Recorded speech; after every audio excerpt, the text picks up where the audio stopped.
Hello, everybody. Welcome back to Spurs 9501 and Londros Blancos joint live stream today.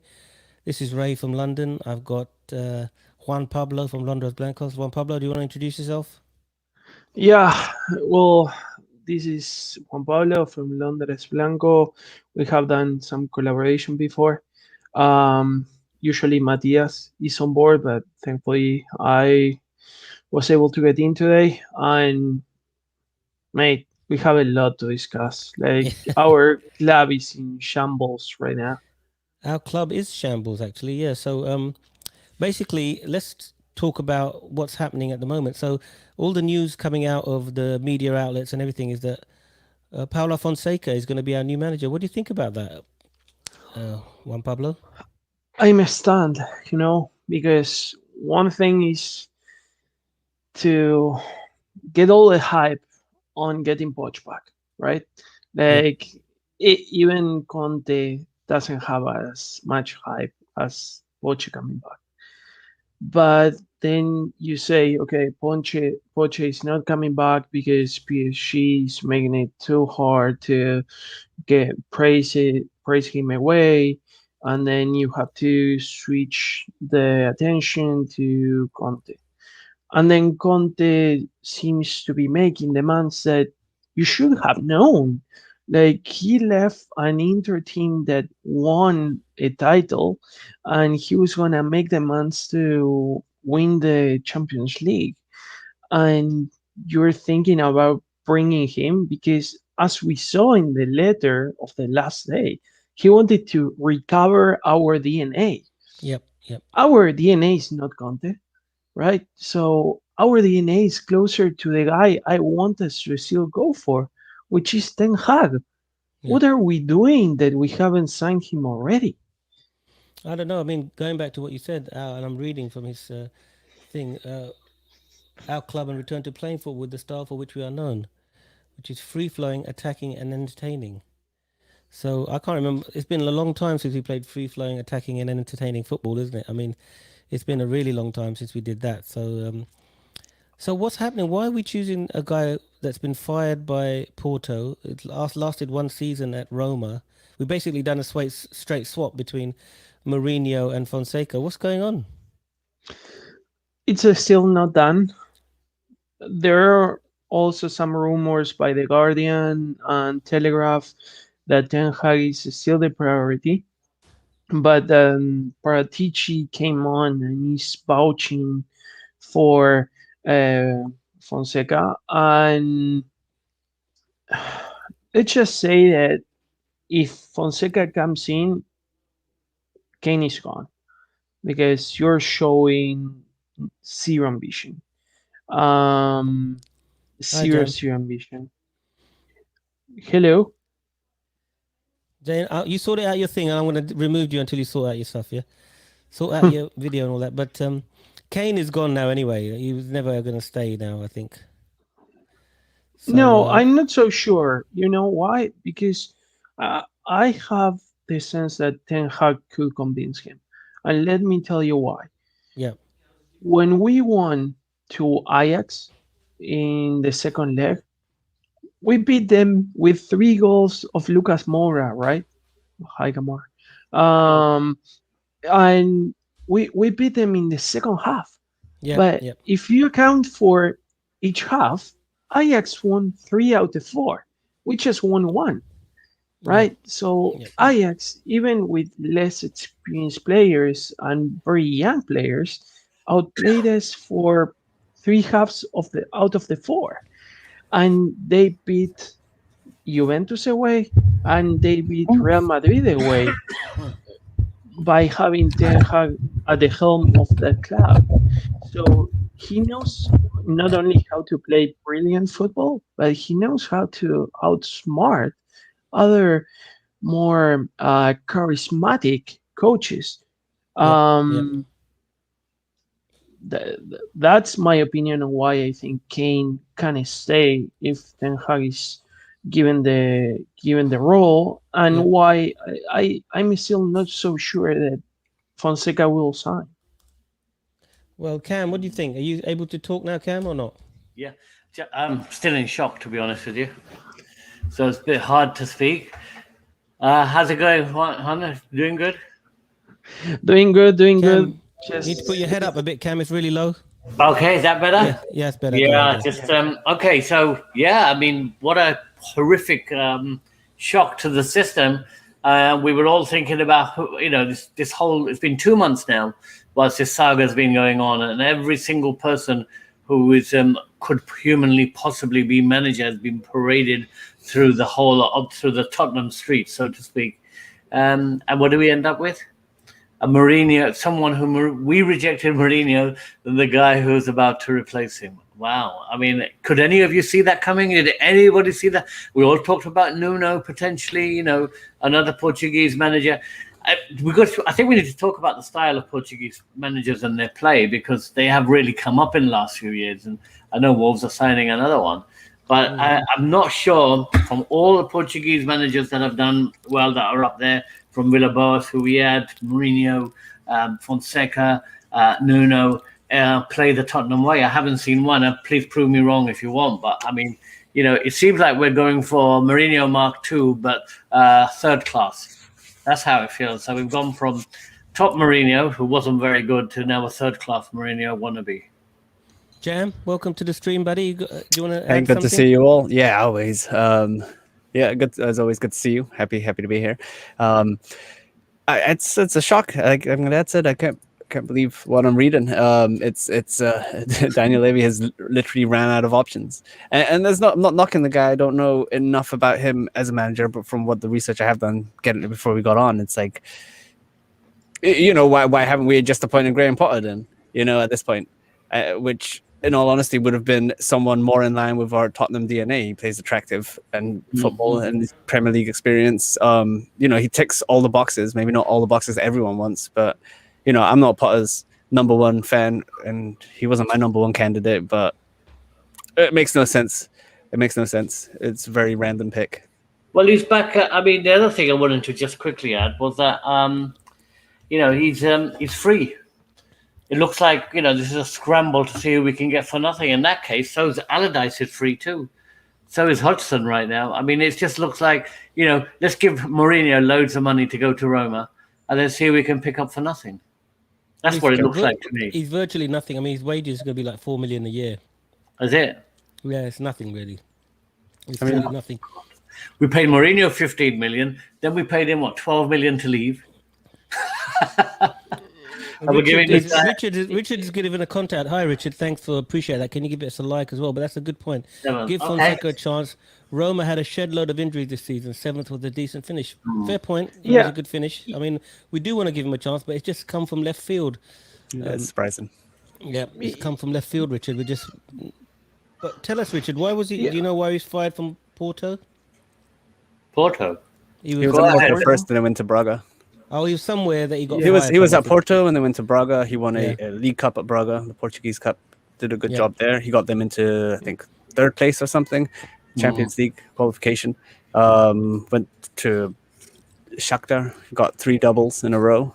Which I'm going to say is a hard thing to do, but there's at least one other team they have to compete with there. And what are they called? Fenerbahce.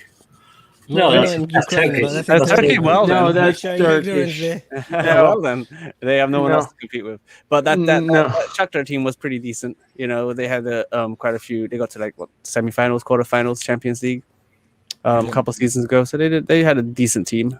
And then at Roma, I guess I was watching a video. I think one of you guys posted in the chat we have, and it was interesting. They were talking about developing the defenders being more comfortable at playing with the ball at their feet. And it's like, I mean, that's definitely what we need, but I don't want to develop our defenders that we currently have. They're a lost cause, in my opinion. They really all need to go, except for maybe Toby. And we all know that. Maybe Rodon too. But, what you going to do? Yeah, I don't think Juanpablo. more. Sorry. Kamal, I think this is not Mourinho 2.0. He likes to play possession football. And at even some points in the game, he even plays the goalkeeper as another defender in a line, right? So it's not so much as a defensive coach. But again, like, if you were gonna tell us 60 days ago that you were gonna fire Mourinho 6 days before a final against Pep, and that you were gonna take all the time to only hire the manager that Mourinho was gonna replace in Roma, we would have all say, Levy, hand your resignation because you're done. And it's the same thing now. Um, the only guy that I would be happy with at this point is Ten Hag, because it's the only guy I really believe that he could make us play the great football that we want. He could even bring some of the Ajax great talents, right? Probably that it's the reserve striker, Ravenberg, who is a tall figure and has a lot of talent, who says he can convince Martinez to be our left-sided center back instead of going to Barcelona because he has him in his pocket. And again, build a DNA using also youngsters. We can't forget that. We're talking about buying. Like, subtraction, it's subtraction by addition, right? Like taking out Wings and Sissoko and having then the ability of playing Oliver Skip and Harvey White. Like, you're adding to the team without actually spending money. You're ditching money, on a sense. You could tie them to longer contracts, but they're gonna be one-fourth, one-third of what Sissoko and Wings were earning. So it's more about cleverness on how to reshape the squad. Yeah. I believe at this point. But how many sort of top class elite players is Paulo Fonseca going to be able to attract to Tottenham? You know, there's a comment here saying that he's got knowledge of Serie A, get some bargains. But you know, who's going to come with us? And how long was he in Serie A for? I'm not sure how long he was manager for Roma for. But it just seems like, as Juan Pablo said, you waited 60 days just to replace somebody that got fired from Roma or left Roma. You know, I think this is, well, it's not been confirmed yet, but this is what we're getting, that he's going to be the next manager of Tottenham. Cam, did you do any analysis on Fonseca and his record and stuff like that? Yeah, I did. And one thing that did hit me, apart from the fact that he did the double in Shakhtar Donetsk, as Jem said, 3 times, by beating Shakhtar Donetsk, second team, Shakhtar Donetsk, third team, and probably their fourth team, because no one ever heard of any of the other teams in the Ukraine. So does that mean anything? I mean, it's like PSG not winning the Ligue 1, even though this year Pochettino managed to do that. But I think the thing that was really interesting, and I'd be interested what you guys think, is his win ratio. And his win ratio at Shakhtar was 74%, which I thought was pretty good. At Braga, it was 50%. Porto, again, 56%. At Roma, over the course of 2 seasons, was 52%. And my view is that the win ratio that he's got is average. It's sort of mid-range. It's not a win ratio anywhere apart from at Shakhtar, who he really, you know, apart from probably competing against himself, wasn't really playing any major teams, is a top 4 or potentially a winning combination. I mean, you know, 50% we need, from what I've seen, is if you're going to start winning cups and you're going to start winning something, or even in England getting to top 4, you've got to have a win ratio of over 60%, 65%. And apart from at Shakhtar, Fonseca's record has not been that anywhere he's played. The other thing I think, which makes very interesting reading about his time away, is his goals against. I mean, he's 400 goals positive, 393 goals positive, but he has conceded in all the games that he's played. Okay, so games 594, goals conceded 606. That's over a goal a game. And I mean, we have to put that into context, that that's against a lot of teams that in the lower division, specifically his time with Shakhtar, which is his main place. Whereas at Shakhtar, he played 139 games and only conceded 112 goals. But if you take that out and look at the teams that you would expect him to be playing against at the Premier League, again, I don't think that's a very good defensive record. Yep. But I mean, I think what Juan Pablo very clearly mentioned early on, that his style of play doesn't necessarily lend itself to a good defensive record. He does like to use the sweeper keeper, as they say. Have we got a sweeper keeper anymore? We used to have one of the best in the land, but I don't think we have. And when it comes back to Alpha's point, is it Patricio who's coming in? Patrici, Well, who's let's going to answer be some of these questions then. Let's take some of these questions from the fans. What about his knowledge of Serie A? Could we get some bargains there? Let's take that one to Cam, and then we'll do some other questions as well. Cam? I would have thought the guy who's going to bring the knowledge of Serie A is going to be Fabio Paratici, who was at Juventus for such a long time, and he seems to be a very big fan of Fonseca. I think the issue for us is, if anyone's going to bring some good bargains in, it's going to be Paratici. Who is going to bring in from Roma? I can't see anybody. With Mourinho coming in, you're not going to be seeing Roma sending anyone to Tottenham. No. I think the other thing I would say about that is Paratici seems to really like Fonseca, but it really must beg the question to all of you: what is going to be the role of these two respective players? I'm sorry, not managers, but director of football and the manager in this new structure. And I don't think we've had enough clarity there. Yep. Okay. Let's take some questions. Mervyn Gautier, this is a question for you, Juan. When was the last time Spurs produced a decent homegrown player in the last 10 years? Do you want to answer that one, Mervyn? And I'll go to Jam for the next one. Yeah, we have a ton of talent right now. I'm not saying that we produce a ton. Like Harry Winks had his highest moment in that win against Real Madrid in Champions League a few years ago. Then Ryan Mason, before he went to Hull City, was a very good youngster. But the thing is that as of today, we have like lots of talent. We have Lavinier, who already had his debut in Europa League at the right side. We have Dermi Lusala, who is highly regarded as the next Kyle Walker at the right back position. We have a Malachi Fagan Walcott, who had his debut in Champions League at right back when he's a center back. Yep. Tanganga, every time he is in the floor, he plays great.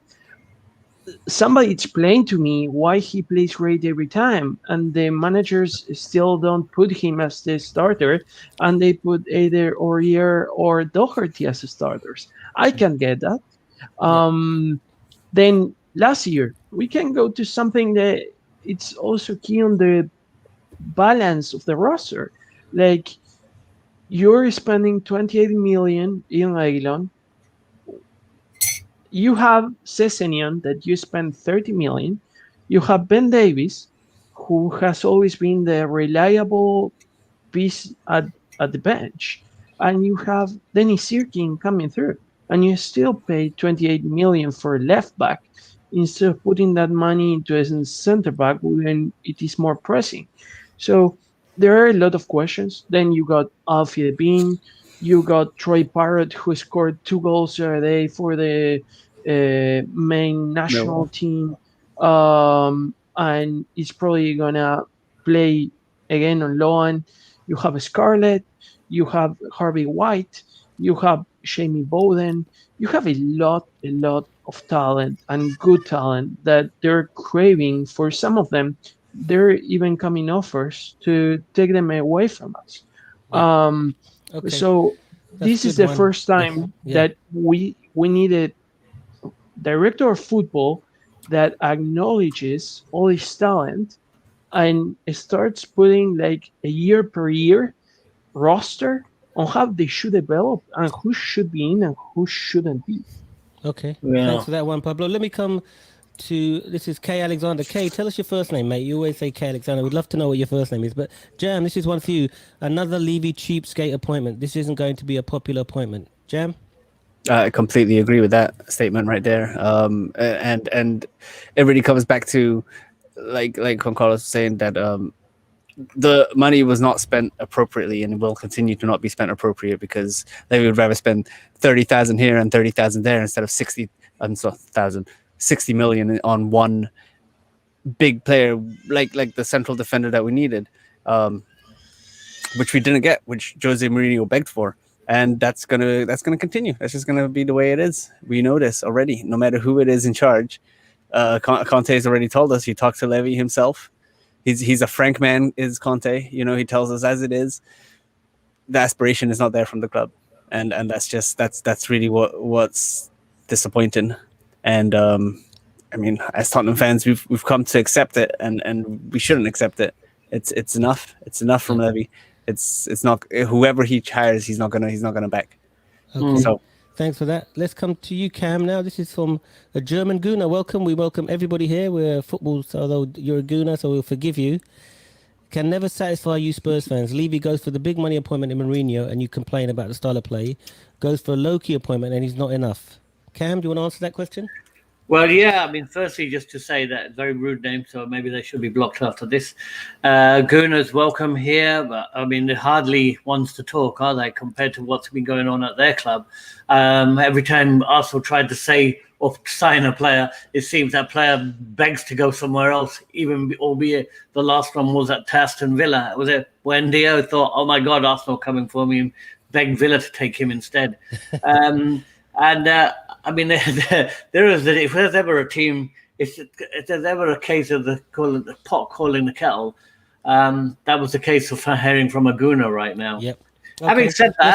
Having said that, the only thing I would add is, I mean, we will complain until we get what we justly deserve, which is firstly, we finished above them in the last 5 years, and what we justly deserve is a manager that will consistently keep us in the top four and start winning some honours. Okay, let's have a look now. Next one. Hello, Zed Spurs. Welcome from Canada. Really good to see you. Come on, you Spurs. Thanks for that. Shout out to Richard Yid from the Best Spurs WhatsApp group. Richard Yid, you are the best guy from the Spurs WhatsApp group. I think this is the problem everybody's got here is that we've gone from a serial winner, 5 titles in 7 years, to Paulo Fonseca, who hasn't won a single title in one of the major European countries. That's the biggest problem everybody's seeing. Is how can we go from like Everest all the way down to the not the bottom, but right to the near the bottom? This is the issue here.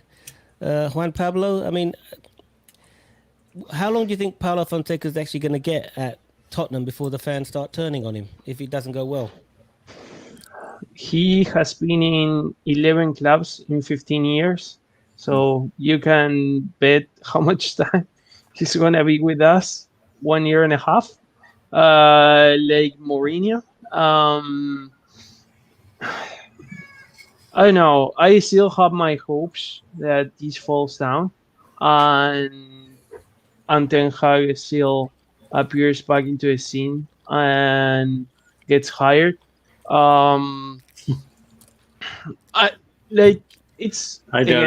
We have to talk about the structure, right? Like you were talking about bringing Paratici, and we didn't talk about Paratici yet, and I think this is the biggest point. We will talk about him, yeah. Okay. They're saying that he's smart, he has his connections, he can get into the Serie A with some bargains, and he has his dealings there. We made an article here in BA with some other folks from the official fan club about Ralf Ragnick, the mastermind of Leipzig. He was drinking tea at his house for free. And his track record is like insane. He spotted talent whenever he wanted to see someone. He was the one to discover Kimmich, Neuer, Mertesacker, Haaland. He has a list that it's beyond incredible, and he can sell as well. He attracts talent, and then Leipzig get a lot of sales that get them some other players that are good, right? But they're able to sell. And you're bringing a guy that in Juventus wasn't inspiring in selling. Even more, their fans tell you that he had a problem selling players. We need to sell half of the squad. How is he gonna manage that? Mm-hmm. Yeah, that's another point. Jam, why don't you take this? This is from Darius Worthington. So much untapped talent in the championship. Second tier of English football, I think. Bayern got Omar Richards from Reading. Villa got Buendia from Norwich. Surely we can tap this market for cheap gems. Jam, what do you think? I 100% agree. And you can look as far as, I mean, not just the lower division of English football, because there's also great players in the championship, without a doubt. I think Skip is going to walk back into our team, having proved himself in the championship. But apart from that, it comes more to the championship has a lot of talent and gems, but there's definitely a different mentality with the players growing up in a rougher league, I would say. But like look at Leicester a couple seasons ago, where they built their team with the Contes and the Mares coming from lower divisions elsewhere in Europe. And I think that's really, we need to be smart in our investment. We're not going to have big spending, as Levy never does. So if we can find some gems down below, on the lower divisions, absolutely, I'll be very happy with that. But it's hit or miss every time, right? You're never going to know a player is excellent until he's played 10 or 15 games. And will we give him that chance? We probably won't, knowing us. And that's really where the sporting director, the director of football, comes in. He needs to be the person to make that choice. And I'm very happy with the appointment of Fabio Paratici, if he does, once that is official. Because I've been saying it for a long time. Steve Hitchen needs to go. He's been poor at his job. Every time we've needed to reinforce come January, where has he been? He's been sitting doing his Amazon video for us, telling us how much he hates the January transfer window. But But Jam, so- I mean, we appoint. I mean, this question is I think I've got to ask this. We wanted a director of football, so we got a good director of football from Juventus, and now he's apparently Fonseca is his choice. So I say we got to trust him. To say to Levy that what you're doing, he's appointed a DOF. The DOF said this is the guy. So why are we complaining? Why are we complaining? I feel more just because it's fresh. But also, like, my I had four choices. I had Conte, Pochettino, Ten Hag, and number one was Galtier from Lille, and he's being talked about being the Everton manager. Why can Everton get him and we can't get him? Why wasn't that our number one priority? Finding somebody who is proven at winning, has been at a club for more than 3 seasons consistently, and is able to take a club from one spot and make it into a better position, which Fonseca has not. He came into Roma were a Champions League team when he got there. They finished 5th and 7th under him. Yeah, so he's taking. That's really exactly that's end story. But as you said, I'm sorry. With with the director of football, I mean, he was. I feel like it's a good appointment. Only time will tell with that. As Juan Pablo was saying, that there's a lot of his track record does talk for itself. He does a lot of good youngsters that he's brought over. He brought Paul Pogba to Juventus. He brought Dybala to Juventus, Vidal to Juventus, Koeman to Juventus. Even a player like Szczesny. I think Szczesny is a good example because he was like in the middle. He was pretty crap at Arsenal, but he's done really well at Juventus. Other players of an older stature that he's brought over, kind of players around, you would think towards the end of their contract, being Tevez, being Ronaldo, Pirlo after he left Milan, should I say. And he got the most life out of these players still coming towards the end of their contract. So that's probably what we'll see shift, because I know Levy does like his old bargains, but hopefully we'll be starting getting some older, better bargains. You know what I mean? Yep, not some Woodgates and some God, I can't even remember his name. That 32-year-old defender we got back in 2009 or whatever. Yeah. Oh, God. Okay, Juan Pablo, we've got a question here from Kev Alexander. Is Paulo Fonseca in the top 30, 40 managers in the world? If not, why are we interested in him? Disaster written all over this, sacked within 24 months. I think that's a really good point. If he's not one of the elite managers in the world, why are we, a supposedly elite club that wanted to join the ESL, why are we interested in this guy? Juan Pablo? Perhaps Paratici wants him, and he's wanting to make a call like saying I'm in charge and I'm designing the one I want. I'm gonna give him the players I want so that he plays the style I want them to play and gets like the name. I don't agree with Jam um that Paratici is a great signing. For me, Rafa Ragnick and Campos were miles better than Paratici. And even Ragnick was supposedly um, eager to come to the club. So I would have gone for Ragnick 100 times more than I would have done for Paratici. But talking about the lead managers, I think no one even wondered about Fonseca, and that tells you all, right? We were talking about Conte, Pochettino, Ten Hag. We were even discussing, and only because of how good we have seen play Brighton, Potter, and we were like, it's too big of a step. Like Fonseca wasn't even in the picture. Yep. So Yep. if it's not related to the director of football making the call, it's bad. But either way, I think it's bad because this doesn't show any ambition. Again, like even though Paratici may come and say, "Hey, I like it because I have a very good relationship with Fonseca and he could be my man," yeah, but this is not the time. You have the biggest transfer window in the last decade. We haven't been as awful in the last decade as we were this year, right? In all the tournaments. So you needed to show ambition, and this is showing nothing. Kane Yep. is looking at this in his cell phone and saying, "Okay, I'm gone. Yep. No, Levy, I agree with you on that uh, one. I think, yeah. Levy, please get me the 120 million. Accept it. I'm gone." Yeah. Yeah. Okay. Okay, Cam, take this question from Zed Spurs. What's the most important thing that we need to do this summer? The one thing we need most, Cam? Definitely. There's a couple more questions you missed out on, like the Eddie Howe or Fonseca. Why are we going for him? We take those. I was going to give that to somebody else. Take this one. Okay. What's the most important thing? Firstly, I just want to say is we're having this. We've suddenly been hijacked today. Our whole talk by Fonseca, and every time we do this, once we're talking about Pochettino, we want to talk about Conte. The question I'd like to ask Z is, what if Fonseca rejects Tottenham too? I mean, how low do we go then? I mean, this is a club that cannot sign anybody. We talk about the 30, 40 top managers.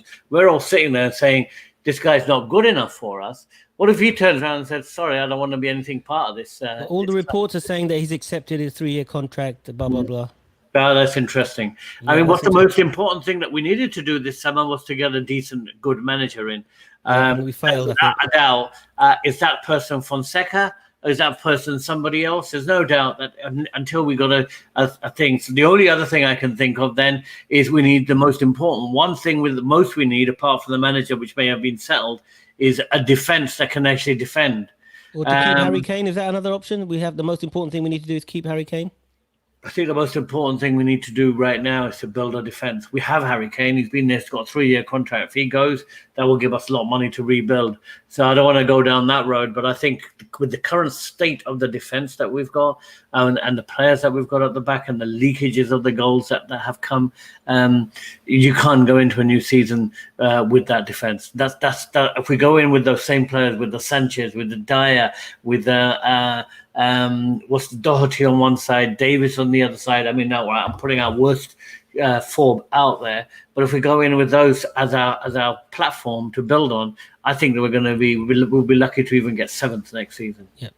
Well, Jam, actually, I'm going to take this one. Juanpablo, why don't you take this one? All the talk of finding cheap bargains is great, but Spurs are the... just to say, Zach, Z is Zach. So thanks, Zach, welcome, buddy. Nice to see you. Thanks for joining. Appreciate that. Hit the like button, please, mate, and thank you everybody for joining the stream. Cam, Kev Alexander saying all the talk of finding cheap bargains is great, but Spurs are supposed to be seventh richest club. Great point, really good point. Why are we acting exactly? Why are we looking for bargains when we're the seventh richest club in the world? Great point. That's our biggest question in our channel every time. I work in finance. I love finance, and we actually did a video about that. And it's not that we don't have money; it's that we don't want to spend it.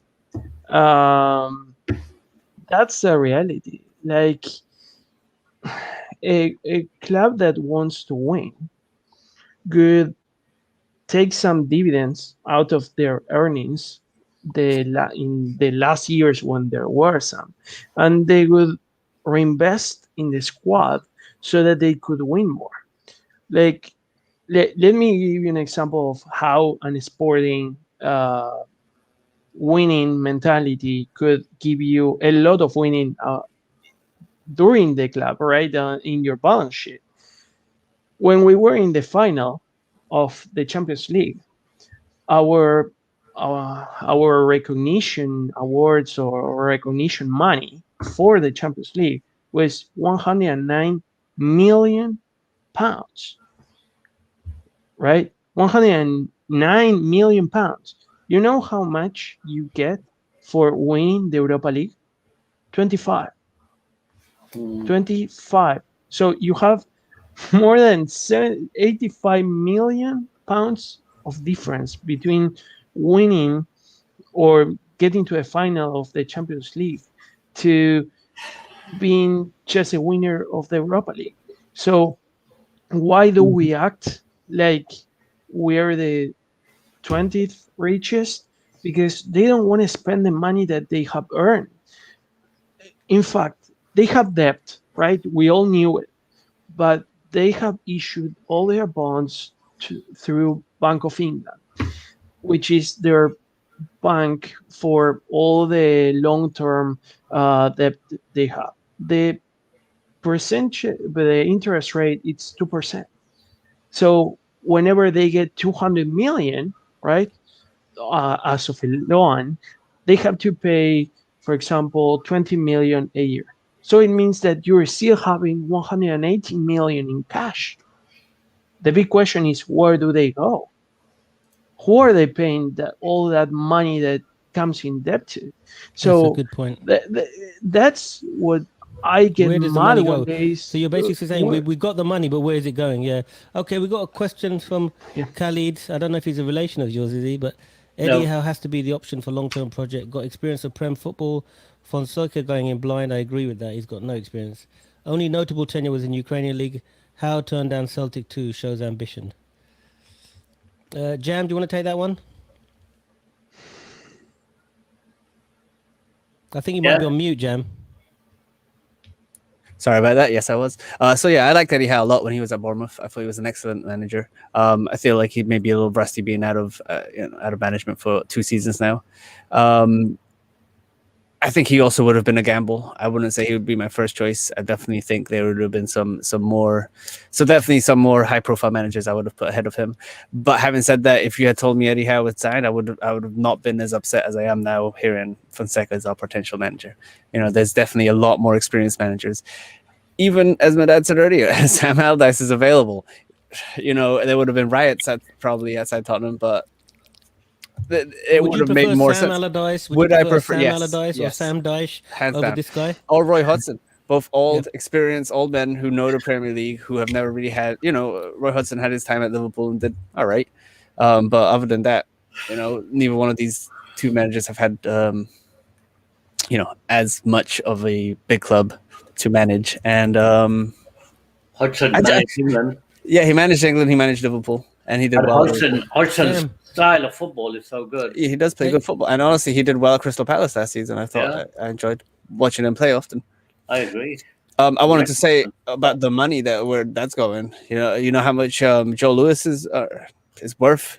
No. It's like, what was it? 4.1 billion, I think I saw. That's right, yeah. That's where it's going. 4.33 billion. Yeah, if you want to run a Premier League club, though, you've got to be worth at least billion. Jeff Bezos type money, at least 20, 30 billion. That you could throw a couple of billion here and there. I mean, 4.3 billion is peanuts, isn't it? In terms of nowadays, in terms of a Premier League. That's still puts him as he's the 41st richest person in England. Yeah, I don't think there's any doubt that he's a rich guy. Cam, do you want to take this question? What do you think the new manager will do with Delhi? Give him another chance or sell? Yeah, I mean, I would like to say very clearly that that's a very good question. Amanda, thank you very much for that question. And it's such a tough question to answer. What do you want the new manager to do, Cam? And it's typical of my wife to put in a question that she'll know that I'll have difficulty answering. What I would say is if we can get the money for him, take it and run. Take that money and run. Because Pochettino gave up on Delhi. Mourinho called him asked if his brother was playing and got 3-4 good games out of Delhi. There's no doubt that the talent is there. He's been given a run in the team with Mason. I really didn't see anything there that excited me. Maybe a touch or two, or a glimpse of some hope. Maybe the guy just needs a new club. He needs a new break. I just don't see him doing it. Change is as good as the rest. I should say, take the money and run for me. Yeah, that's what I would do. Okay, let's get. And we've got another question here. Which of I'll take this one, Juan Pablo. Which of our loaned out players will be good enough to keep through the season for depth? Be honest. So, Sessegnon has to fight the left back role with Reguilón. Probably because Marcelo is going to stay at Real Madrid. So, I don't think Real Madrid will come for Reguilón. But Sessegnon has a good chance to keep that left back role ahead of Reguilón. And then obviously Oliver Skip. He has to be back. Like, I don't want to see Harry Winks. I don't want to see Musa Sissoko play one game ahead of Oliver Skip. Not even one. Like, we were doing a special video on Oliver Skip. I think you're very familiar with the plus-minus stat. Okay. Yeah. Oliver Skip, in his first professional campaign, he was number 8 plus-minus in the whole championship. 20 years old, playing DM in a position that requires intelligence and savvy. That tells you all about the potential this guy has and why he could be the center of the pitch for our club for 15 years. Yeah. There's another question here from Kev. I'll take that one. Rafa would have been better. I mean, I would have preferred Rafa. He's a winner. He's won the Europa League. I think he's won the Champions League as well, hasn't he? Yes. So Rafa, I know a lot of people don't like Rafa, but I agree with you, Kev. And the FA Cup. He would have been a much better choice, but I'm not sure why we didn't go for Rafa because he's available. Here's another question for you, Cam. Would Ledley King be worth a punt? No Spurs inside out plus Jose's assistant. What do you think, Cam? I think right now having anything to do with Jose Mourinho is not really a plus. I think that anyone who's a Spurs fan loves Ledley through and through. I think, they're probably one of the most refined, most beautiful defenders to watch on the pitch. He carries himself fantastically off the pitch. I just don't think he's had enough time to be to get up to that up to scratch. To be able to have the experience and the skills to do it. As an assistant, I think he should stay. I think he should keep learning his craft. I'm not even sure whether he's got his manager's credentials yet. I think the other thing that Ledley was brought into the club as the club ambassador, now suddenly found himself thrown into being assistant coach. So I think he's still got a long way to go in terms of that. Having said that, I mean, let's be very clear about this as Spurs fans. We've been sitting here. We all got excited about Conte. We all had mixed feelings about Pochettino. Yeah, maybe, yes, no, right? But there's one thing very clear that I think every single one of us agree on right now. I do not believe at this stage in our development, in the position that we find the club in and the turmoil that we're in, that Fonseca is the right person for the job. I think that I could be proven wrong. I'd love to be proven wrong if he is the manager and he does take it. And I would have put someone like Hodgson well ahead of Fonseca. I would have put Eddie Howe well ahead of Fonseca, and I would have even probably have put Allardyce, because at least even for one season they could have brought some stability to the club and got us to where we needed to be. I think Hudson's teams have always played good football. They've been very solid at the back. Allardyce maybe not so much, but definitely Hudson was there. One season at Spurs, I think he would probably have done a lot better than what Fonseca potentially will do. Okay, let's take this question now, Juan Pablo. Thank you very much, Diljit. Very nice of you to be here. Appreciate that. You'd get rid of Winks, Lamela, Dyer, Sanchez, big wage earners would fund that marquee signing. I know Juan Pablo is a big fan of Lamela, so he won't say anything against Lamela. But what about Winks, Dyer, and Sanchez? Would you get rid of them? Do you agree with Diljit there? Of course, I would sell Lamela. I like anything that is not the best for our club, even if he's Argentinian. I would take them off. Okay. Like, so Wings, Lamela, Dyer, Sanchez, Sissoko, even Lucas Moura can give us. There are a lot of rumors about him that he could go and he could give us like serious funds. So we don't need just one marquee signing. We need more than that. Will we get it? I don't think so. We probably need 5 marquee signings or 4 to be serious, but we will probably get 2. I mean, thing for me, the big thing for me, if you had Conte, you can actually attract these marquee signings. The people know he's a winner and they'll want to join our club because they want to win. If you've got Paulo Fonseca, he's not in the same league, so people are not going to have that draw or attraction for him. So I'm sorry, from my point of view, it's not a good thing. Another question. This is one for Jam. From Josmar Valle Sanchez. We should do our best to get Poch back over all of these managers. I don't think it's going to happen, buddy, but what do you think, Jam? Yeah, I would love to have Poch back, but I don't think it will happen. I don't think we're in any position to really outmuscle PSG in this one. And honestly, I mean, Poch would kind of, as much as he loves us, he'd be a fool to come back, honestly. So that's a no-no there. That's a no, unfortunately. I mean, if it was possible, I'd grab both hands and snatch him off him. But he's not coming back. Compared to this guy, Jam, I mean, of course. Pochettino is number 1 or 2 choice, in my opinion. It's just not feasible. I don't believe it would happen, even when the rumors were happening. Cam, take this one from Nick.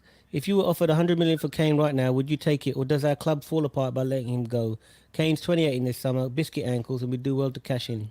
What do you think, Cam? Do you agree with that? Very, very, very good point. I think 100 million, I'll take it. I think you're absolutely right. I think if we are like Juan Pablo said, marquee signings. We've had Diljit said marquee signings. You're not going to get marquee signings unless we've got some money to throw out there.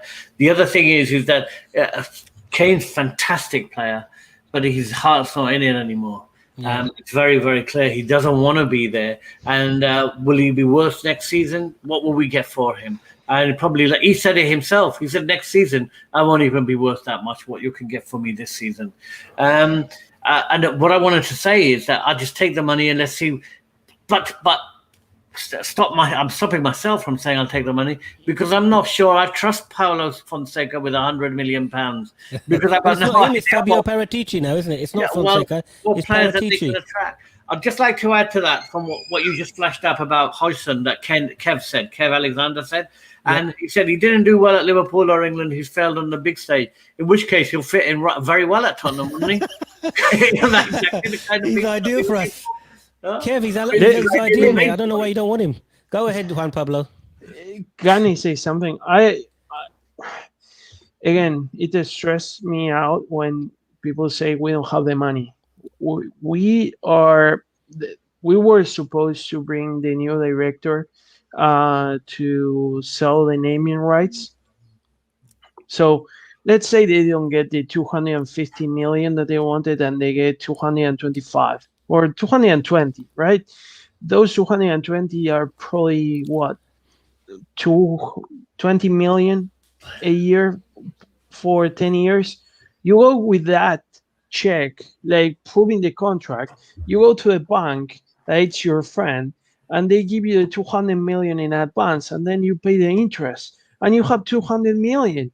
Like, it's just that Levy's as stubborn. Like he was with Aurier last season, that he didn't sell Aurier for 3 million to Milan, and he's probably doing the same here, wanting max money on the naming rights for a number that it's not even realistic, instead Yeah. of settling for something that Mm. then Yeah. you could use to get real money for those funds that you really have.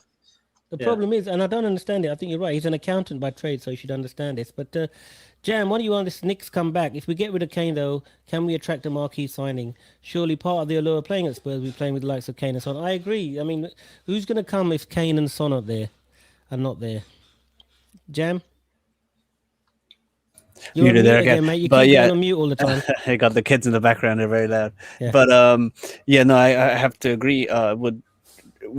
Without Kane and Son there, we're just not the same team. So I mean, half of that, I mean, Kane being the bigger, obviously, draw.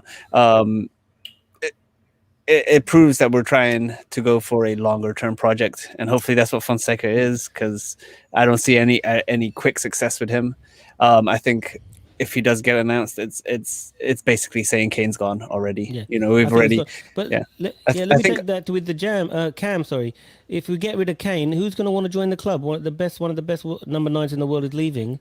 What signal is that going to send to other people who want to come to the club? Well, there is that's someone mentioned. I think Nick mentioned double-edged sword here. Absolutely double-edged sword. For simply because what's keeping Kane at the club, who wants to join? Because they'll always play second fiddle to Kane. Anyone who wants to make their name at a big club from a lower league and thinks they can get day in, day out, get to play, is not going to get to play if Kane's going to be the first name on the sheet. Well, except for when his ankle, you call them biscuit, we call them glass, but it's the same thing. Once his ankles go, you might get a look in. So it can work. It can swing both ways. Look at it this way, guys. Spurs is a really big club right now, in the sense that we've always had a worldwide following. We are a big club. We have a 62,000-seater stadium, which will be filled week in, week out next week. And we're going to have Paulo Fonseca leading out that team. That is going to deflate us. It's going to deflate the fans. He could surprise us all. He could get us up there, and we'll all be, we'll be sitting there. I'll be eating my brand new Spurs 100 shirt. But I can't see it myself. And in that stadium, we need somebody that is going to actually inspire the fans and inspire the team. I just don't see it. Appreciate that. Freddie, welcome. Thanks for joining the stream, buddy. I really appreciate that. Freddie saying, look at this new guy's net spend. That's the reason why he's coming. He's a yes man, plain and simple. Juan Pablo, what do you think about that? I think you're on mute, Juan Pablo. Yeah, sorry. It could be, but again, we're talking about the biggest transfers window in the last decade, and you're bringing a yes man. And again, this is the first time I think that how can I say it? The branding and all the commercial view that Levy has gets in sync with the sporting, because as we have been saying, like they were getting a lot of money in branding, a lot of money in a lot of competitions, because the football was good. At this point, when the brand is so down, when even the fan base is not eager to probably go and see the players in the stadium, there are some people that we have seen in Twitter that are not renewing their memberships or their season ticket holders. Like it tells you all that they cannot bring this guy. I hope it's just a downplay for someone that then we get hyped for Ten Hag, but it's not the right time to lead a team that, again, I would sell first Son. Son has never been consistent enough to be the second best player in the team. The second best player in the team this year was Lloris. Even though Lloris can be great, if your second best player or out of 11 is your goalkeeper, it means that you're screwed. And that's why that's why you need to sell Son if you want fans, but do But not sell Kane. guys, I mean, I'll put this out to our audience as well. We said to Levy, get a director of football. You don't know anything about football, so he got a director of football. Not the best one in the world. I agree with Juan Pablo. Ragnick would have been a much better choice. Director of football has said, I want Fonseca as manager. So Levy's going to hire him. So, what do we say about that? Levy is following the director of football. So is this Levy's fault or Paratici's fault? I'm just putting it out there. Here's a question from Wayne Sleep. Will Kane still be like my age? Good grief, we need reinforcements. Absolutely, we do need reinforcements. We had Vincent Janssen, we had Soldado, we've had Vinicius. None of these guys have cut it, really. Whenever Kane's injured, we have problems. Cam, what do you think? I think that he's coming on to 28. He wants to win something. He's got 3 years left on his contract. My only view about Kane is that Kane will go, but maybe when he's got 2 years left on his contract rather than 3, because that's just how Levy's mind works. I mean, the only thing missing from this whole debacle and this whole saga is for Levy just to come out and say the truth and say, hell with any manager, I'm going to manage the team. I just get down there, manage it, and I screw it all up. Because all these yes men and all these people who stand up to him and don't get to go anywhere else, it seems like the rest of us are just, are insignificant. So why don't we just put your cards on the table, Libby, and just come down there and sit in the dugout and put your money where your mouth is? Because I just can't see anything else going on here right now. Kane's going to go either this season or next season, and we're going to need reinforcements. The advantage of going this season is we get more money for him. Next season, if he spends half the season injured, which is very likely, then we're going to get a lot less money for him. Can I just add one last thing, Ray, which is really important in this Kane too? Every single player that's come back from a major European or World Cup tournament to Tottenham has had a really, really poor season. Please remember Trippier after the World Cup. Remember, Dele's never recovered from his performance at the World Cup. Kane had a pretty poor season after that World Cup, right? So maybe this is the time to sell him, because we know he's going to come back probably semi-crocked by the time he's done. Okay, thanks. Let's have another question here. Jam, do you want to take this one? Paratici wanted Conte last week. His standards have dropped. Yeah. I mean, we don't know what to believe, Kev. He wanted Conte last week, and now he wants this Fonseca guy. Absolutely right. Is there a lot of disinformation? Is there a lot of fake news? Jam? I mean, there's fake news, and honestly, the media, especially in England, is just the worst. They're gonna any fart that they think up is a news article nowadays. So you never know. But my understanding, what I'm taking from all this is Fonseca means that Kane has been sold. Conte saying no means that Kane has already been sold and agreed terms somewhere else. And that's the only thing I can imagine, because Conte statements were the team does not have this aspiration. He wants to keep Kane. He wants to have money to, not much, but he has for 100 million to reinforce, which is the least that we expect this transfer window. The least. All the guys who are putting in comments, thank you very much. I will get to every single comment, because that's what we want to do. We'll answer all your comments. So really appreciate a comment. Let's get to this one now. I'm going to give this one to Juan Pablo. Forgetting Son did when Kane. So you said Son's not very good, but he's saying you're wrong, because Son did a lot when Kane was out. Juan Pablo, do you want to defend your comment there? Yeah. Like, if we want to talk about when we beat City without Kane and Son leading the line, Son had the syndrome of being the hero and not playing well when Kane was leading the line, because it's like the whole team, when they had Kane, were like, oh, we're good enough to beat anyone, and we're not doing enough of the work. But when Kane is not there, it's like everyone is playing 1,000 miles an hour, and they're running, coming back, and doing better. But again, we don't have leaders, and we have talked about that. If you don't have leaders in the squad, it's obvious that the performances are. I think that Kane is not a leader by how do you say it, by force. He's a leader by example. Højbjerg is the one that shouts a lot.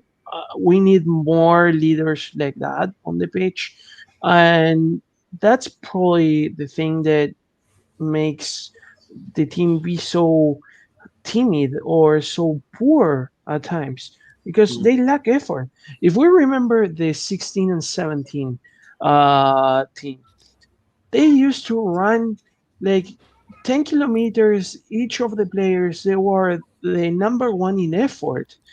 If we see the teams in the last years, even in the last season of Pochettino, that started to crumble. Yeah. It wasn't the same team. Now it's a team that they believe they are better than the rest without Yep. doing what they did when they were great. This is for you as well, Juan Pablo. This is one of your friends, I think. Yeah. Can we get any good talent players if they play well in Copa America? Yeah, obviously. We could get Emerson Royal from Brazil, the right back. Barcelona used his option to buy him, um, but we could still go for him. There are some other good players, and now with the new Brexit rules that it's per tires, and they have to play in a, they have to be starters in their league. They have to play in the national team. If they're playing the Copa America and they're representing their teams, we could probably bring them in easier than an Okay. European player. Sure. Okay, excellent. Cam, I want you to take this one from Freddie. It's another really good question. As you can see from these questions, Freddie's not a big fan of Levy, but this seems like typical Levy, lie after lie. Yeah, he bangs on about the club having ambition. He 100% never had any intentions to bring in Conte or Poch. He's a parasite. Cam, what do you think about that? Absolutely. I mean, I think that we really all started losing respect for Levy many years ago, after what he did with the whole saga with, for me, the worst thing of all was Grealish, the whole Grealish saga. He refused to pay an extra million. We could have had Grealish for 6 million, refused to budge from his valuation of 5 million. Now you can't even buy him from 150 million. He's done that consistently, upsetting players. He's going to do the same with Kane. He's has no interest in the harmony in the team, or working very closely with the managers. If you saw him in the Amazon documentary, he came across as a really nice guy, and I actually really warmed to him after watching him in the Amazon documentary. And he thought, this guy really is warming, and he looks open. I mean, but there again, it was just a documentary. I think the thing is, put him in the manager's field and let him make a complete hash of it. My view, can I add one thing, which I'm thinking, is that putting Fonseca in could be the beginning of the end of Levy, because how much worse can it get? So there may be an upside. There may be a silver lining to this, is that Fonseca could be the final one to put that dagger in his heart. Yeah. But listen, I want to read a tweet that we saw on Twitter. This is really funny, actually. I wanted to read it for you. It's from a handle is at 20 years, 1 cup. Paolo Fonseca got AS Roma disqualified from the Coppa Italia in the 2021 season because he made 6 substitutes by accident. So this is the manager we're appointing. This is the guy we're appointing as our new manager. So he actually made too many substitutions and got Roma disqualified from the Coppa Italia. That's really sad. Sad. That's not professional, man. Not professional at all. Yeah, I think Freddie, you raised some great points, mate. I mean, I can't but agree with you. We have money for golf course, but not for any signings. He's fattening up the goose before he sells up. Well, maybe not a bad thing if he does sell up, Freddie. I hope he does. Let's hope he does sell up and get somebody who actually really loves the club and wants to do things with it to actually make it forward. But you're raising some great points, mates. I can't disagree with anything on what you're saying there, really. Can I make a comment on that? Of course you can, yeah. It's the weird, bizarre thing is obviously he wants to make money. We all know this. At the end of the day, it's a business to him. And the only way a football business is going to be successful is by playing good football and getting high positions in the league, high positions in cups and all these things. And it's counterintuitive of what they're doing. They're just dragging our club down. They got us to the peak of where we could be with the Champions League, and since then have done, even the season or 2 seasons before that, did nothing. Dembele left, and that's really, we crumbled since then. We lost our rock in the middle. Pochettino said, we need a new rock. Levy said, you are out of here. and brought in Mourinho, who is our rock, who was not at all. And as much as it was Mourinho's fault, you can't blame him because he really had his hands were as tight as all other managers have been. We've got a question from Adnan in Pakistan. Yeah, we got. I was gonna. Yeah, he said basically he's saying his English is not great, so I'll translate it. He's saying Ben Davies plays really well, but he's too slow. Reguilon has more speed. Do you agree with that, Cam? A great question, Adnan, and welcome. Thank you very much. Because you don't like anyone swearing on the show, I'll don't just swear. If you swear, I'm cutting you off. I'll just say it in Urdu then. Ben Davies ek bahut bada chutiya hai. Is that okay? You basically he said a swear word against Ben Davies. Don't say any more swear words, man. I mean, Ben Davies has served the club well over the years, and is a good squad player, and he's good to have in the team to bring in, like the fact that he can move into the centre when needed. Is he a good left back? No. Is Reguilon a lot faster than him and better than him in many ways? But the last 10 games of Reguilon are absolutely forgettable. And actually, I'd have been better off with Ben Davies in there, to be honest with you. The way that I don't know what happened to the guy. He got the Spurs bug, I think, and suddenly realised playing well might get you taken off the team. So I better start playing like the rest of them. Yeah. I mean, the problem with Tottenham is rather than everyone raising their quality to the best player, we have a habit of lowering our quality to the worst player. And Reguilon was a great example of that. So, Ben Davies, could he have been any worse than Reguilon in the last 10 games? I don't think so. I'm going to give this question. This is another great question from Kev. Keep these questions coming, mate. They're really great questions, and it's really stimulate some great debate. Levy sold himself well in the Amazon documentary, but sure, it's all stage managed. I think we all accept that. He came across well in the Goodbye White Hart Lane speech as well. Yeah, he's not. If anything, he's a showman, isn't he, Juan Pablo? He knows how to talk. Whenever he talks, he doesn't talk that much, but he knows how to portray himself as a good guy, doesn't he? He knows how to sell. But winning one trophy, as Alexander says, in 20 years, tells you the whole story. They are not here to win trophies. They're here to see this big project that they had when they started to make the team a lot bigger. Stadium, training, even the squad, and then have a huge bid from some Chef Bezos or someone else and say, okay, I'm out of here. Goodbye. I'm taking the money. I mean, he seems to have done everything well except for the main thing, which is the team. The stadium, the training facilities, the naming rights. Oh, he hasn't done the naming rights, but he can't do what people want him to do, which is the team. Here's a question for you, Jam. Let's give this one to you. Roma fan here, Ian. Welcome, Ian. Thanks for tuning in, and please hit that like button. Thank you very much. Honest opinion on Fonseca: has all the passion in the world, but his tactics and results for last season show us no plan B when things go wrong. Record versus top 6 is poor too in Serie A. Well, thanks very much for those words of wisdom. That's not very encouraging, Ian. Yeah, no, thank you, Ian. Though it's appreciate that input from someone who's actually watched him week in, week out, and that's just that makes me way more concerned. I actually wrote that down here. That same stat: 4 wins in 24 outings against top Italian sides since 2019. So since his appointment, 4 wins in 24 against Italian teams, and it's like I get it, but isn't Roma one of those top Italian teams that you would expect to maybe have a much higher percentage than that? Like I said, when he got there, Roma were a Champions League team, and now they are not. Yeah. So it's unfortunate. It's sad. And hopefully this is all smoke screens and all these things, but it probably isn't because it's Daniel Levy we're talking about. Yeah, question for Cam: would you bring back Bale if Kane leaves? Well, I don't think it might be up to. I can answer that as well before I get to Cam. I don't think it's going to be up to us. I think Bale may not want to come back because Carlo Ancelotti's in Madrid now, and it may be looking better for Bale. But go ahead, Cam. Well, I want to just go back to Ian Brady's point because that's a fantastic point that he raises there.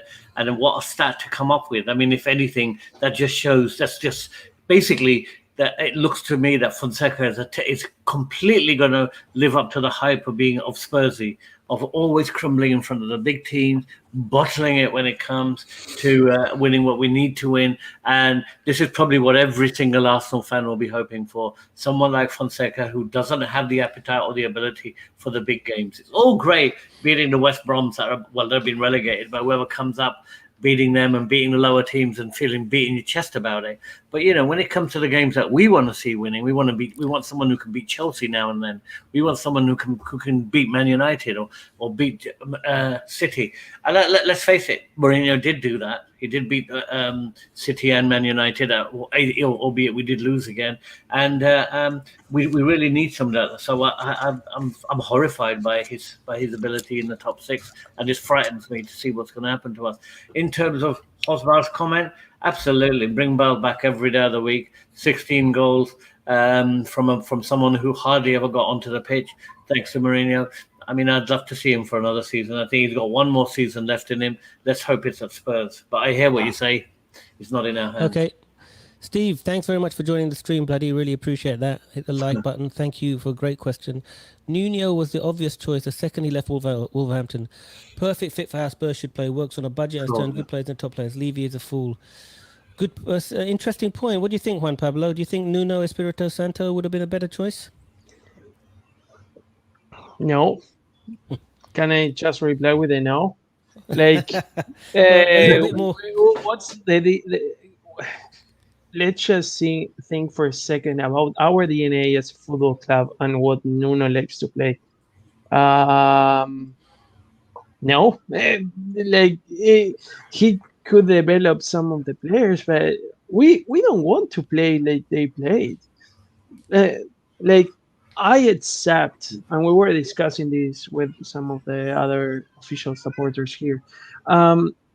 We can accept not playing attacking football against City because obviously City has a huge budget, right? And they have Pep Guardiola, and even Liverpool because they're so reliant on Van Dijk and their defense, and you could pinpoint Alexander-Arnold, which is weak defensively.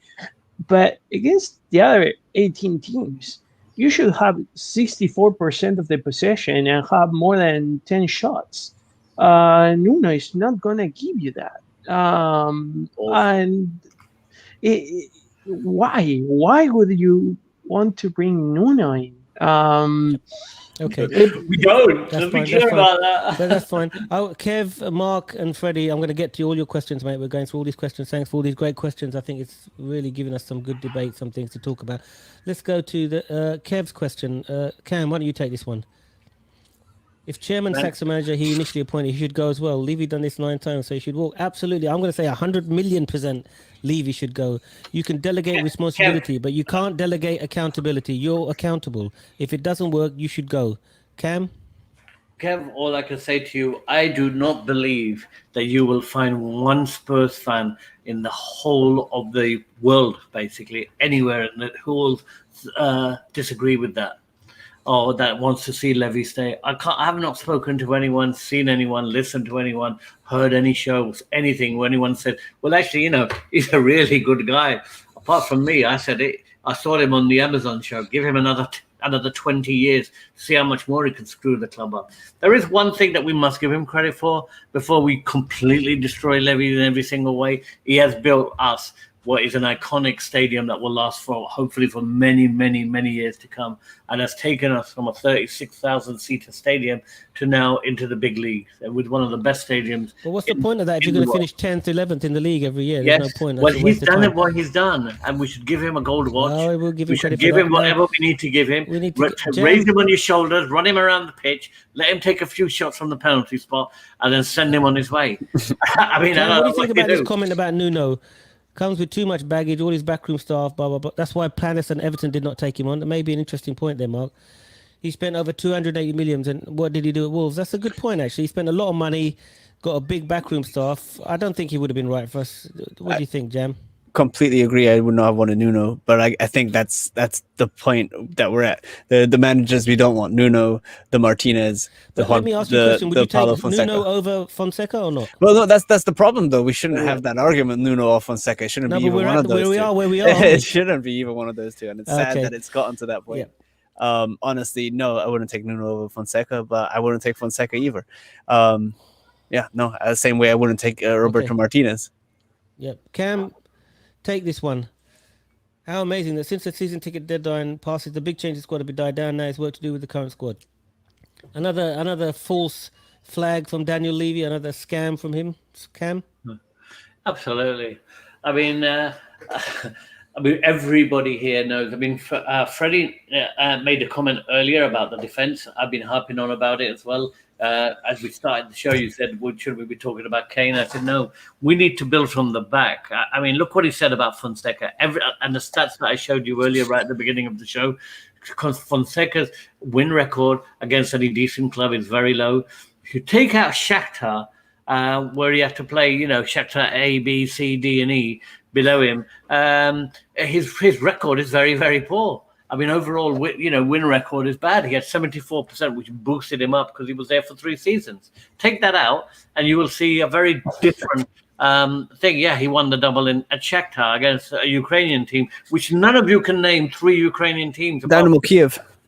Dynamo Kiev, all right, Jem. Smart. Smart. That's the only one.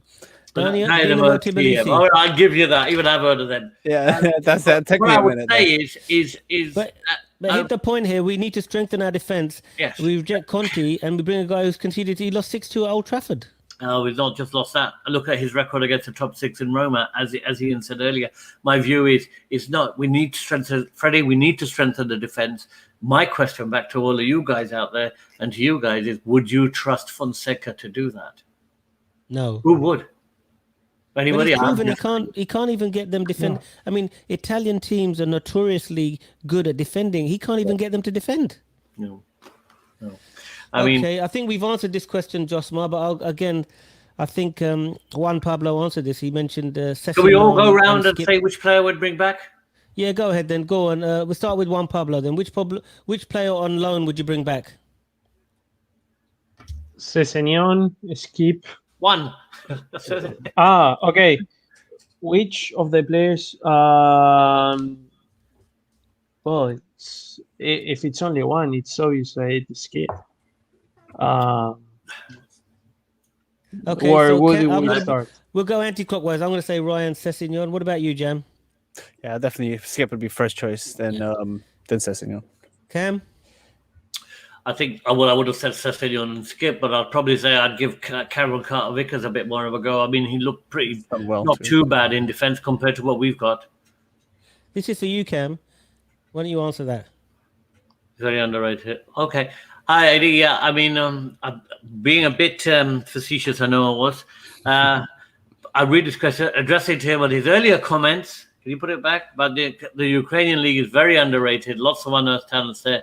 Teams employ deep throw thing when under pressure too. Now, what I did watch Ukraine play in the Euro 2016 against Northern Ireland. I thought they were awful.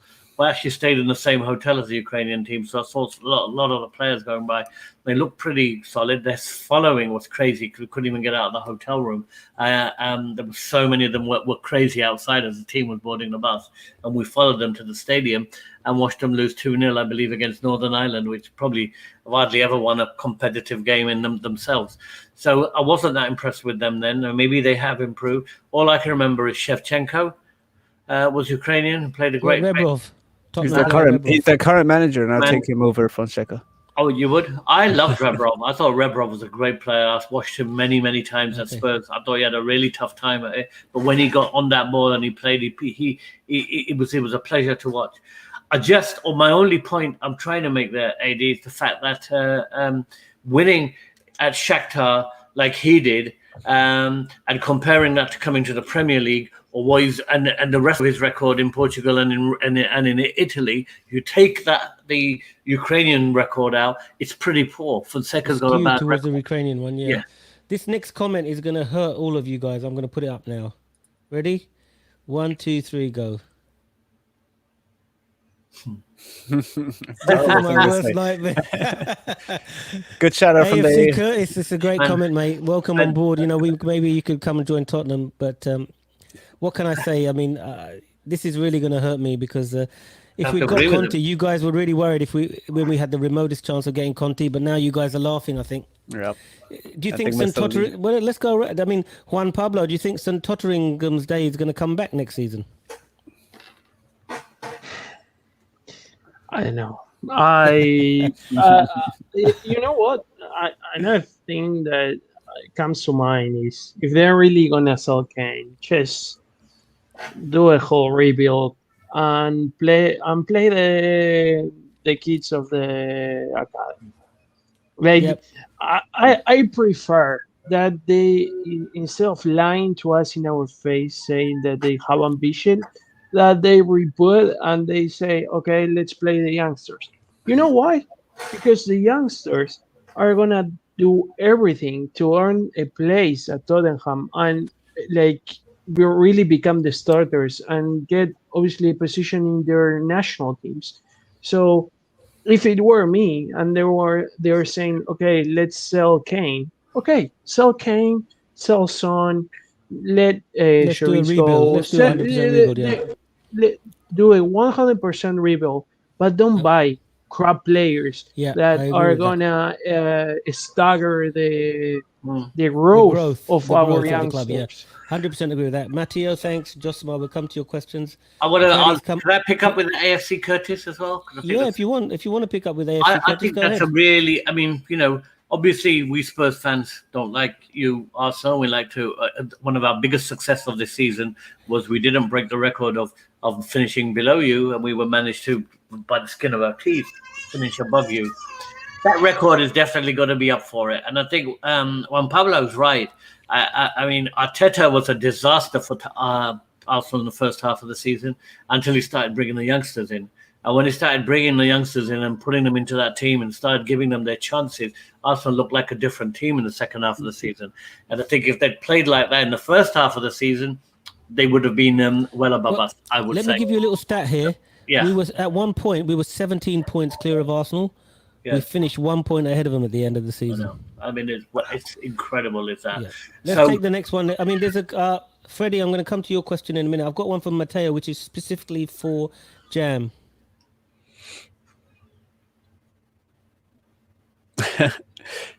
Yeah. No, I mean, What do you think? yes. He's never lived up to his expectations.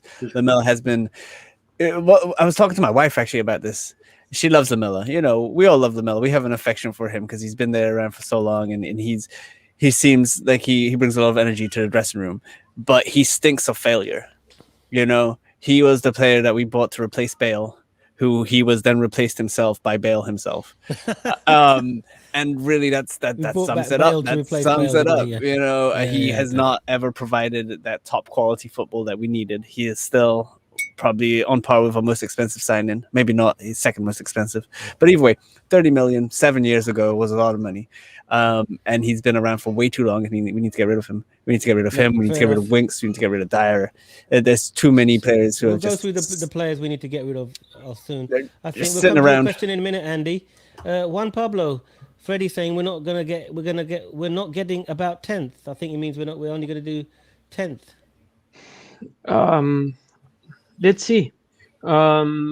We still don't even have a manager. We don't know which are gonna be the signings yet, so there is still too much to be decided.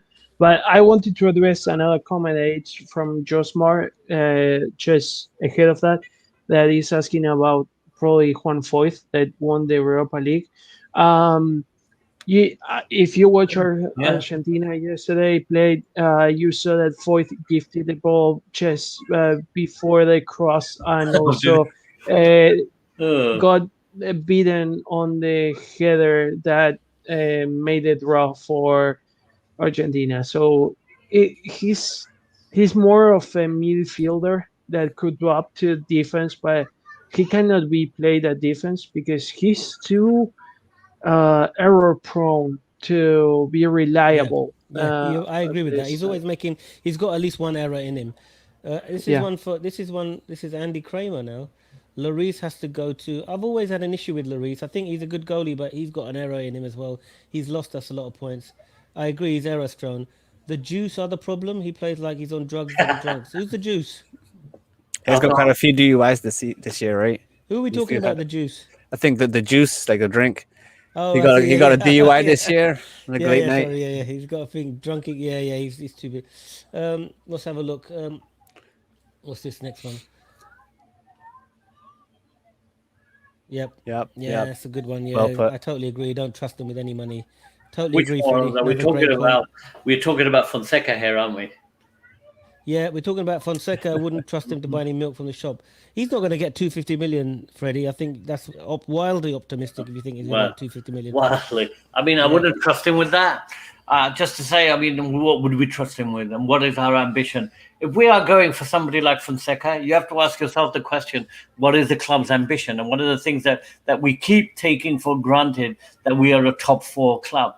Now, we were lucky enough that we had Pochettino, who made us look better than we actually were in our position. He got that team over a few years to be a top 4 team, and we're now taking it for granted. But let's be clear, this is going to be our 3rd season out of the top 4. 3rd season coming up. We're out, not out of the Champions League since we won it. Oh no, we had it when Mourinho's 1st season, when he got us absolutely slaughtered by Leipzig, who've done nothing since then. So last season we were in the Europa, and this season now we're not even in the Europa. We're in the Conference. So we've gone from Champions League to Europa to Conference. So we're actually sliding down the scale of the European tournament. So we're sliding down the scale.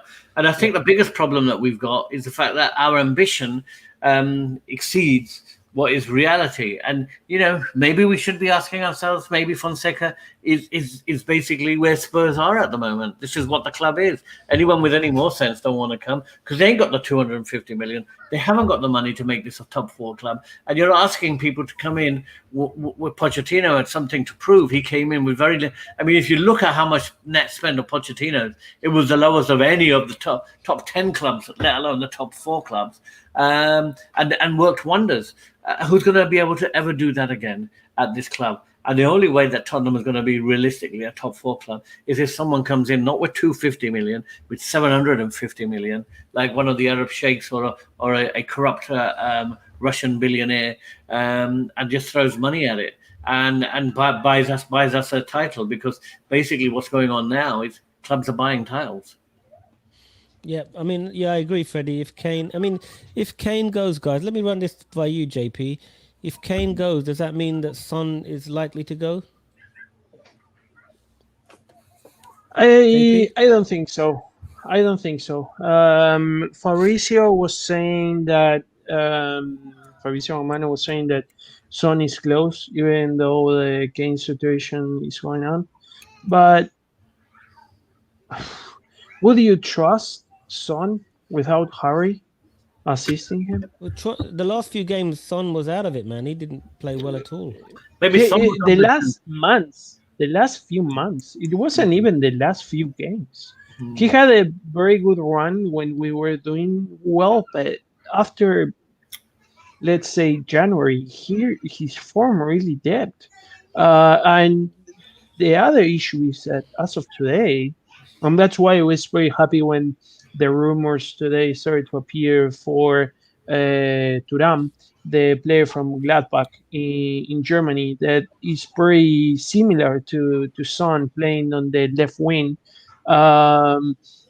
It's probably going to be the first time that Son has someone to really push him because it seems it's needed. So I don't think Son is going to go if Kane goes. Yeah. Okay. Where's the next another question from Josmar? Thanks very much. Talking about top 4, would you guys take back the one guy Harry got as our first top 4? I'm not sure what that question is. Redknapp. Oh, Redknapp. Okay, sorry. Yeah, I would have had Redknapp for the last part of last season. You know, instead of Ryan Mason. Definitely, it's a big mistake not to take Redknapp on there. And you know, if you can't find a good man, I have Harry as an interim. He'll do a good job, and then you can take your time getting the new manager. Let's go to this one now. Kev, thanks for your question. Our only hope is a new owner with deep pockets. But Kev, do you actually think that Levy and Joe Lewis are actually going to swell? Who's going to buy Tottenham for $2.5 billion when they're in the Europa Conference League? They've got not a great manager and not a great squad. The actual value of the team is nothing, I don't think. Why is anybody going to spend $2.5 billion? What do you think, Cam? Well, I think that the fundamentals are there. I think that the club's structure is there. The fan base is there. You've got to understand that one of the biggest advantages what Pochettino did for the club by making us consistent top 4 and consistent achievers and Champions League people is actually people started hearing of Tottenham. I mean, I live in the USA. Juan Pablo lives in Argentina, and Jam's in Connecticut. And, when I first moved here 10, 11 years ago, I was always a season ticket holder at Spurs. But when I moved here, I mean, no one had heard of Spurs. Everyone would say to me, "Oh, you support an English team? Do you Manchester United, Chelsea, City, or whatever?" I said, "No, I support Tottenham. What's that? Tottenham Hotspurs. Tottenham Hotspur." No one had heard of it. But he put us on the map. And that map expands our base. And that base that it expands gives us a scope to be a bigger team. And one of the things that we're lacking is the funds that go with it. Because as we keep slipping down into those stupid little leagues that we're going down to, we lose that perspective. We lose that attraction to young football players who may have been attracted to Harry Kane, and the way that Kane was playing brought us loads of fans. Which brings me back to the Son point, which is, Son could be the worst player in the world, but the amount of money he brings in by selling shirts, by bringing people over from Korea and giving us our naming rights in Asia as the top number one Asian player is worth his weight in gold. This is the whole problem. You're happy with the monetary value. You're not happy with what's happening on the pitch. I'm very happy with what's happening on the pitch. What I'm saying is that if we don't have a worldwide oppression, there's no way that anyone is going to come in for Spurs or buy us because we're becoming. I mean, when you walk down the streets in Buenos Aires, JP, I'm sure you don't see people wearing Reading shirts or Burnley shirts or shirts from Grimsby. You might see a few Tottenham because you need to have that worldwide presence. That's my point. Yeah. Okay. Yes. JP, take this question. JP. Yeah. Kane. This is one from Freddie. Another good one. Kane asked the club to show ambition, and this is what he gets in return. One of their greatest ever players. No wonder he wants to out. What do you think, JP? I couldn't agree more. Really. I agree as well, because he even gave hints. He said, "I never said I would stay, but I also never said I would leave." He was saying everything in that interview, and he was also praising Grealish in the first days of training of the national team camp, and saying it's an honor to play with him. He's so great. It's one of the best. It's Levy, wake up! Come on, like Kane wants you to buy Grealish, wants you to buy these kind of players. He's giving you a lot of hints, so that you get out of your nap and you actually get your checkbook and start delivering what you should have delivered for the last 5 years. And this is the failure of Levy. The big failure of Levy is not even right now. Like, this is the result of not providing all the resources to Pochettino. If he would have given to Pochettino, let's say 75 million when it was 2016-17, to give us a world-class player more, or two top talent that Pochettino could have nurtured, we could have won the league, we could have won the Champions League, and we wouldn't be in this mess because Pochettino would still be here. Yep. So Levy should give us his resignation. Yeah, I think my new name for Daniel Levy, I think Freddie will agree with me. He's an enemy from within, actually. He's actually part of Spurs, but he doesn't want what's best for Spurs. It seems like he's on a crash course to just basically ruin us. Another comment from Kev. I don't think they would sell. Only Bezos could afford us, but they say Newcastle owner from the Saudi Arabian Public Investment Fund. I think they tried to do that last time and it failed, some sort of due diligence or some regulatory issues. But it's a good point. I mean, who's going to pay $2.5 billion for Tottenham Hotspur? Jam, do you think anybody's going to pay that money? No, not in the current state. But as I was saying earlier, it's about the foundations, and the foundations are there. And when you look at it, it's ridiculous because the amount of money needed to invest into the club is nothing compared to the money they've put into the club over the last 10 years in the new training facility, new stadium, the contracts. The stadium is, most of that loan is on the club. It's not investment for Munich. It's still, though, it's like investment for the club to grow into. Yeah, but it's not. Munich haven't put that money in. That's the bank. No, that's true. That's true. It's true. No. You know, it's They'll have to have the credit to get it. yeah. But listen, how do you guys feeling now? I mean, we've been on the stream for the hour and a half. I've got a feeling of depression, really. I mean, I don't want to wake up in the morning and see Paulo Fonseca announced as new Tottenham manager. I think that might be the end, you know. I might have to be put on suicide watch. But Saving JP, grace how are hasn't you been feeling announced at the yet. moment? How are you feeling, JP? And then I'll come to Cam. I'm feeling so depressed because from having the hope of seeing Poch back to then realizing that Conte could come in, even though I didn't like him, but still he's like a Mourinho in his prime. Being also linked to Ten Hag, which we saw him in action against us in the biggest stage that there is, which is the Champions League, and now going to Fonseca. Oh God, now I am depressed for the next season without even going into the next season. You know, this reminds me of the time that we got what's the French guy, Jacques Santini, and then we got Juan Ramos, although he won us the League Cup. I can't say anything bad about Juan Ramos. I think he did a good job. But it's that feeling of deflation where you've got a manager that you know that he ain't going to succeed, and we're going to lose another, 6 to 18 months going through that whole cycle, and we're back to square one again where we haven't got a manager. Maybe they're waiting for Poch's contract to run out so they can get him back. I don't know. Cam, give us some words of encouragement. Come on. Well, I mean, what I'm going to say, and I think is very true, is the fact that we're in a situation now where Tottenham cannot attract a big name. We've been out there, we've looked, and I'm sure behind the scenes a lot more has been done and a lot more has been said than what we know about. And this is the level that we've stooped to.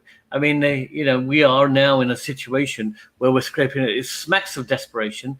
It absolutely smacks of an idea that they didn't know what they were doing or how they were doing it. Because when they got rid of Pochettino, I remember that Mourinho came in like almost the next day, within 24 hours. He was in, he was there, and everything just moved smoothly. And suddenly Pochettino was gone and he was in there. Mourinho has been gone 2 months.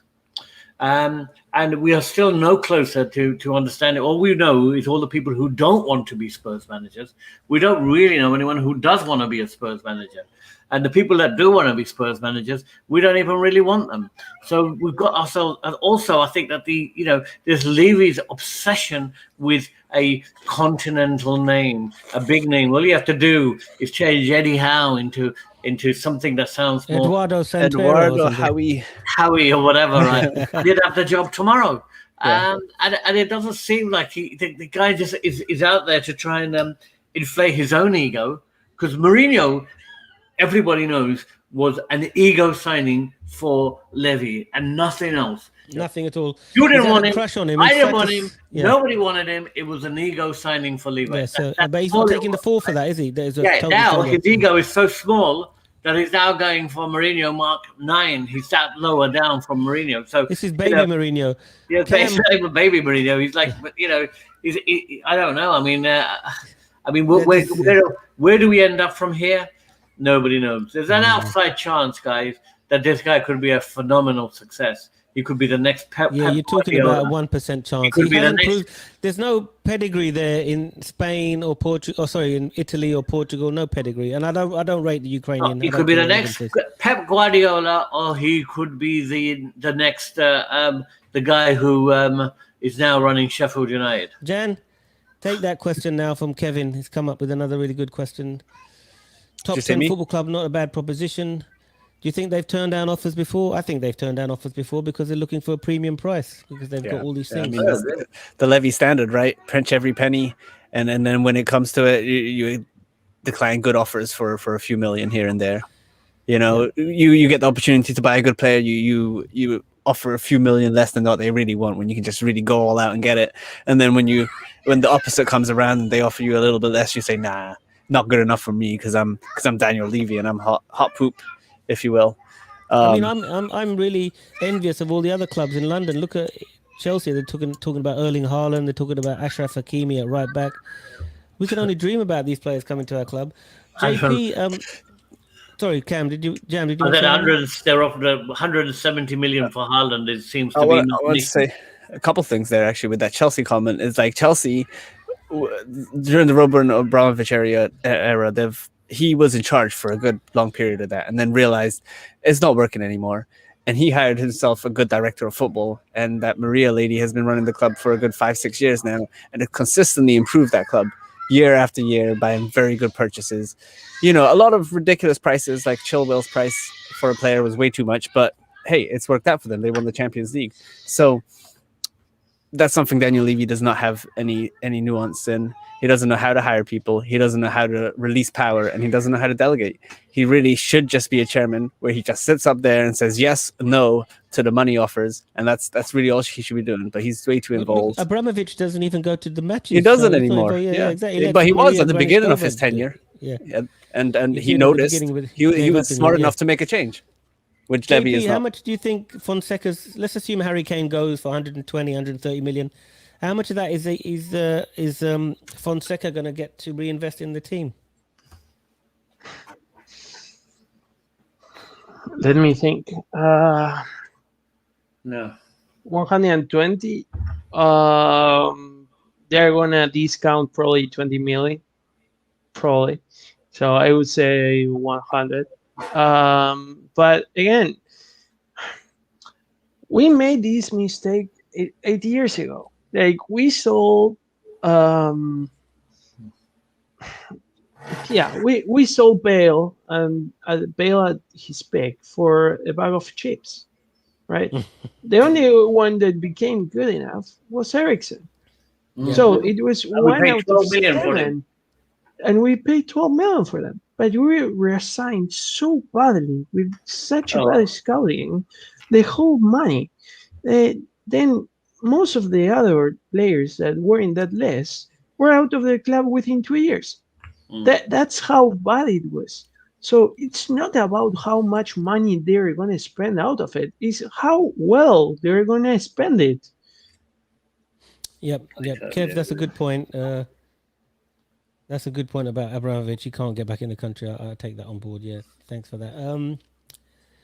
I really don't know. I mean, Cam, do you want to say any stuff on there? I mean, what do you think? We're going to wrap this up now. Or do you want us to do a wrap-up session? Or? Yeah, just do a wrap-up now. Yeah. We've got, let's wrap it up now. All right. So from my wrap-up, I want to say this very clearly. I think that he's not going to be in the next Pep Guardiola.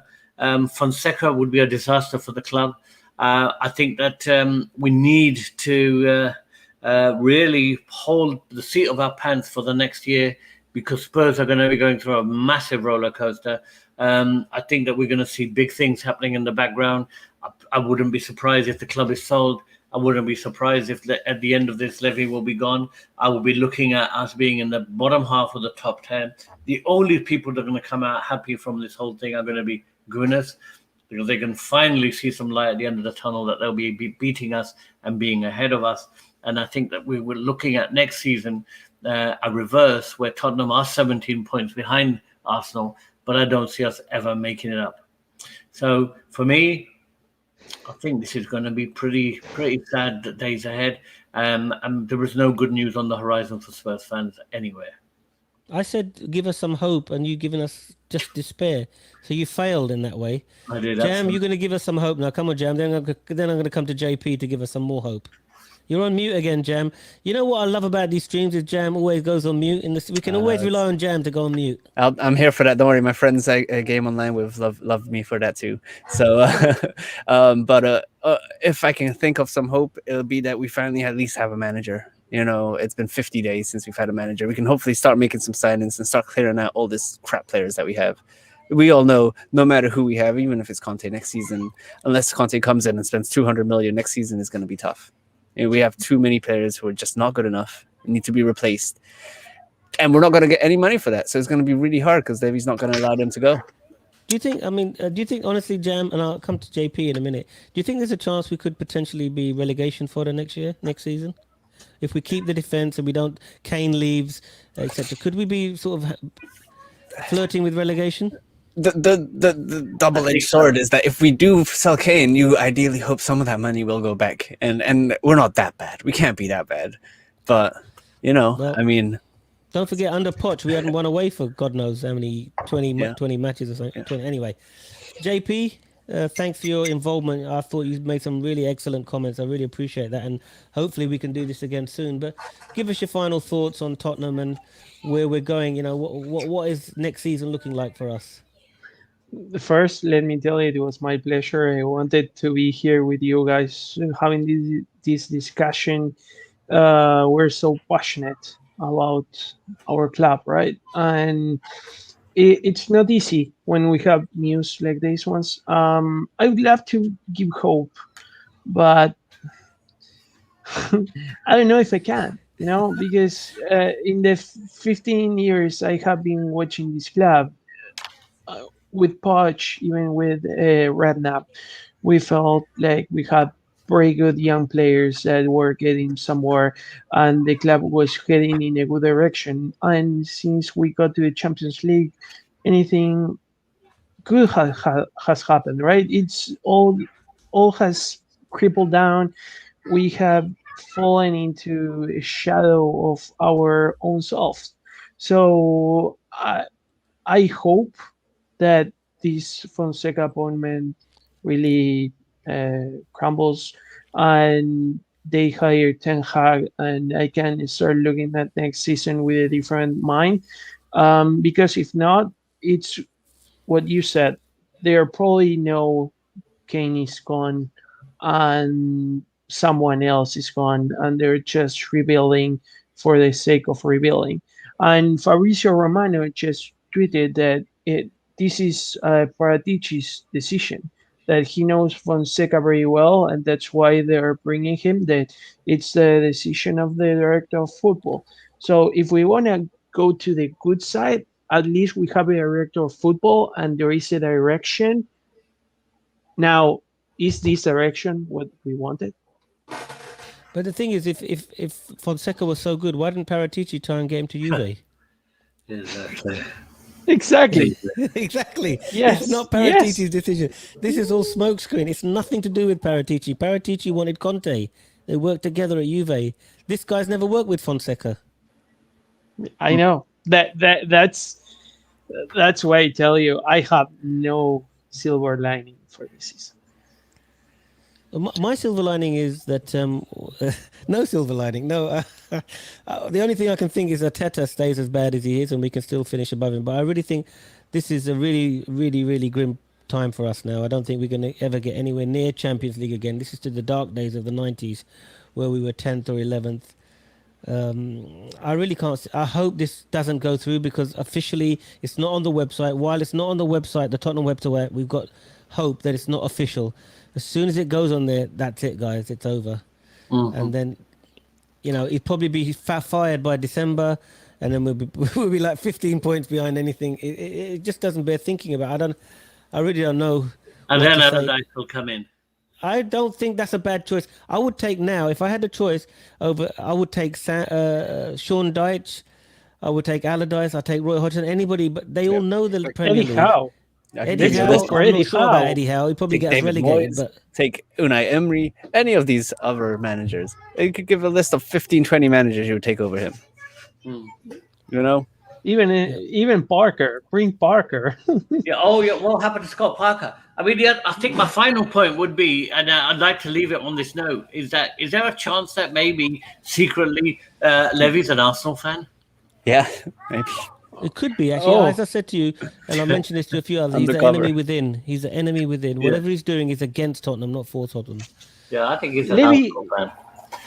Levy is such a bad guy with us that he's making Graham Potter a saver compared to Fonseca. So that's how bad this to bring Graham Potter in, so Harry Potter can work together. But listen, everybody, thank you, all our viewers. I really appreciate all your time and effort. Thank you for Juan Pablo, Cam, and Jam. Thanks for all our viewers, and appreciate you. If you haven't subscribed, please subscribe.